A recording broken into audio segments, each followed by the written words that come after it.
to take us back to the start. You came to touch the hardness of our hearts. You gave us truth. The truth is who you are, it's who you are.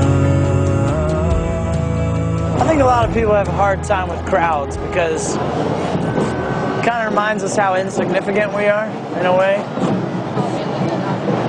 The problem with that is we could start to think that God isn't or couldn't be personal with every one of us. You ever thought that? Like, if there's so many people in the world, how in the world could God be personal with me? And one of the most encouraging stories I've read is in Mark 7, where Jesus is surrounded by a crowd, and just like this, I guess, and he's getting pushed in on all sides, and these guys bring this guy to him who's mute and deaf. I mean, he can't hear Jesus teach, he can't tell Jesus how great he is. He's basically got nothing to offer him. And so you think that in the sides of a crowd like this guy especially wouldn't have any reason for Jesus to stop and Jesus to show him love, but it says in the text that Jesus takes this guy aside from the crowd, privately. And he goes on to put this guy's face in his hands, his fingers in his ears.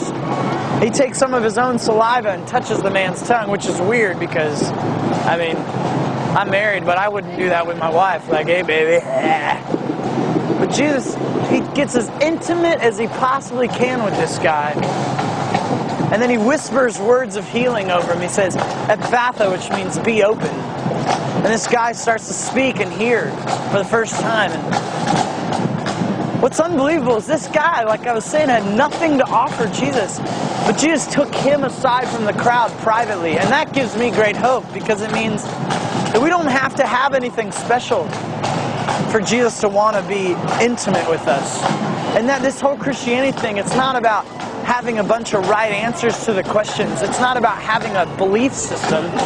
It's about having an encounter with a person named Jesus. An encounter with the person who wants to take us aside from the crowd and speak words of healing into us, you know? I don't know. I guess that's our hope with this song, is to remind us that if our belief system never leads us to an encounter with the person, if it doesn't leave our hearts changed, what good is it?